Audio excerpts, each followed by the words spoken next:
क्या रीजनिंग के सवालों को सॉल्व करने में आपको दिक्कत होती है? क्या आपको भी कोडिंग डिकोडिंग में परेशानी होती है? क्या ब्लड रिलेशन के सवालों को सॉल्व करने में आप भी कंफ्यूज हो जाते हैं? तो आप बिल्कुल सही जगह आए हैं, क्योंकि इस वीडियो में मैं आपको बताऊंगा कि रीजनिंग को कैसे स्ट्रॉन्ग कर सकते हैं। मैं आपको बताऊंगा कि रीजनिंग के सवालों को किस तरह से सॉल्व करेंगे तो आंसर गलत नहीं होगा। लेकिन उसके लिए आपको ये वीडियो पूरा देखना होगा।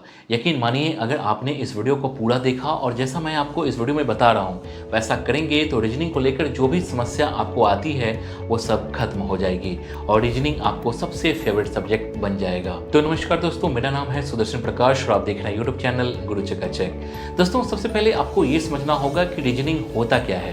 तो दोस्तों, रीजनिंग कोई ऐसा सब्जेक्ट नहीं है जिसमें आपको मैथ्स के फॉर्मूले लगाने होंगे, ना ही हिस्ट्री है जिसमें आपको डेट याद रखना होगा, बल्कि ये तर्क शक्ति है। यानी कि इस सब्जेक्ट में आपको अपनी बुद्धि का परिचय देना होता है कि आप कितने होशियार हैं, क्योंकि रीजनिंग के जितने भी सवाल आते हैं उसी में उसका आंसर छुपा हुआ होता है।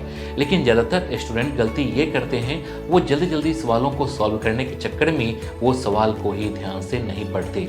अगर आप सवालों को सही से और ध्यान से पढ़ेंगे तो आपको तुरंत उसका जवाब मिल जाएगा। इसलिए रीजनिंग को स्ट्रॉन्ग बनाने का जो सबसे बेहतरीन तरीका है वो ये है कि आप सवालों को अच्छे से पढ़ें, उसे समझें। अगर आप समझ गए तो आपका आंसर कभी भी गलत नहीं होगा।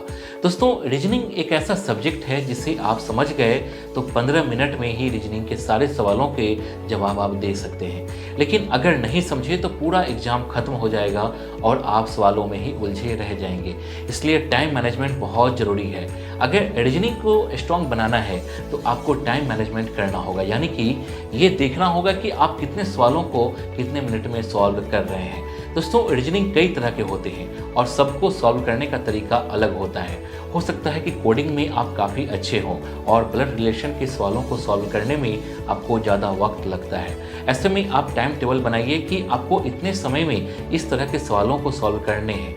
अगर आप ऐसा हर तरह के सवालों के साथ करते हैं तो धीरे धीरे इस तरह के सवालों पर आपकी पकड़ मजबूत होती चली जाएगी। इस तरह से रीजनिंग आपका स्ट्रॉन्ग होता चला जाएगा। दोस्तों, मैं आपको एक बुक रिकमेंड कर रहा हूँ। इस चंद की एसएससी रीजनिंग बुक में टॉपिक वाइज कंप्लीट कवर किया गया है। इस बुक की एक खासियत है, बुक में डिटेल से एक्सप्लेन किया गया है, साथ ही शॉर्ट टिक भी बताए गए हैं। दोस्तों, आर.एस. अग्रवाल की इस बुक में 6500 प्लस टीसीएस एमसीक्यूज दिए गए हैं। दोस्तों, 2023 तक के पिछले एसएससी एग्जाम में पूछे गए टीसीएस क्वेश्चन भी पूछे जाएंगे। बुक में series completion, analogy, coding decoding, blood relation, puzzle test, logical Venn diagram, mathematical operation, calendar etcetera दिए गए हैं। दोस्तों, ध्यान दीजिए कि ये बुक एसएससी के सभी एग्जाम के लिए इंपॉर्टेंट है, जैसे SSC CGL tyre 1 and tyre 2, SSC CHSL, SSC GD, SSC CPO, SSC MTS, SSC stenographer and other exams. दोस्तों, एसएससी के किसी भी एग्जाम की तैयारी के लिए रीजनिंग की ये बुक अच्छी है। बुक का लिंक डिस्क्रिप्शन बॉक्स में दिया हुआ है। दोस्तों, इसके बाद आता है रीजनिंग के सवालों को सॉल्व करने के लिए ट्रिक। दोस्तों, आपने देखा होगा जिस तरह से मैथ्स को सॉल्व करने के फॉर्मूले होते हैं उसी तरह से रीजनिंग के सवालों को भी सॉल्व करने के लिए खास तरह का ट्रिक होता है। फिर चाहे वो कोडिंग हो या फिर कोई दूसरा सवाल, आपको क्या करना है कि ट्रिक को याद रखना है। देखिए, कुछ स्टूडेंट बिना ट्रिक के ही सवाल सॉल्व कर देते हैं, क्योंकि रीजनिंग कोई मैथ्स तो है नहीं कि हर सवाल को सॉल्व करने के लिए फॉर्मूला लगेगा।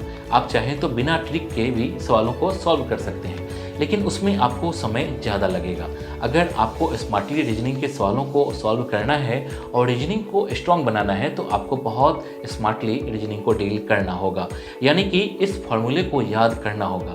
आप इसके फॉर्मूले को याद करें। एक बार रीजनिंग की ट्रिक पर आपकी पकड़ मजबूत हो गई तो फिर रीजनिंग आपको बच्चों का खेल लगेगा। दोस्तों, रीजनिंग को ज़्यादातर स्टूडेंट बहुत हल्के में लेते हैं। उन्हें लगता है कि रीजनिंग क्या ही है, इसे तो आसानी से सॉल्व किया जा सकता है। लेकिन दोस्तों, आपकी जानकारी के लिए बता दूं कि रीजनिंग एक ऐसा सब्जेक्ट है जिसे अगर आप समझ गए तो एग्जाम में सबसे ज़्यादा नंबर आपको मिल सकते हैं। लेकिन अगर आप नहीं समझे तो यही रीजनिंग आपको फेल भी करा सकता है, क्योंकि ये ऐसा सब्जेक्ट है जिसे समझना बहुत ज़रूरी है। ज़्यादातर student maths, science, history, English जैसे दूसरे सब्जेक्ट की तो सीरियसली पढ़ाई करते हैं, लेकिन रीजनिंग को इतने हल्के में लेते हैं कि उसकी अच्छे से तैयारी ही नहीं करते हैं। जबकि आप बताइए कि क्या रीजनिंग में अगर आप फेल हो गए तो क्या आप एग्जाम में पास हो पाएंगे? बिल्कुल नहीं। मान लीजिए कि आपने सारे सब्जेक्ट में अच्छे नंबर लाए, लेकिन रीजनिंग में अच्छे नंबर नहीं आए, तो क्या आप एग्ज़ाम में पास हो जाएंगे? बिल्कुल नहीं होंगे।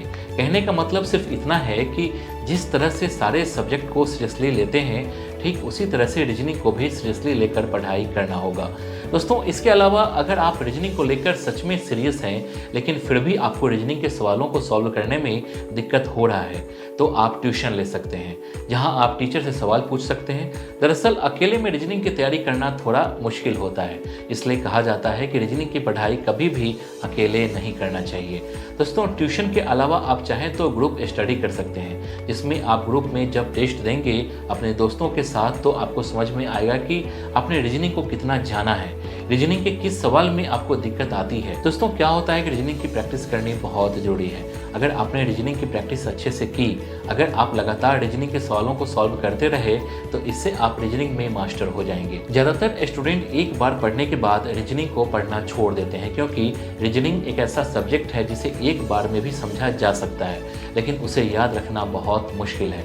इसलिए रीजनिंग की प्रैक्टिस आपको कंटिन्यूसली करना होगा, फिर चाहे वो आप अपने दोस्तों के साथ मिलकर करें या फिर सेल्फ स्टडी करें या फिर ट्यूशन में। आप जितना प्रैक्टिस करेंगे रीजनिंग आपकी उतनी ही मजबूत होती चली जाएगी। दोस्तों, उम्मीद करता हूं कि इस वीडियो में रीजनिंग से जुड़ी जो भी जानकारी मैंने आपको दी है वो आपके काम आएगी।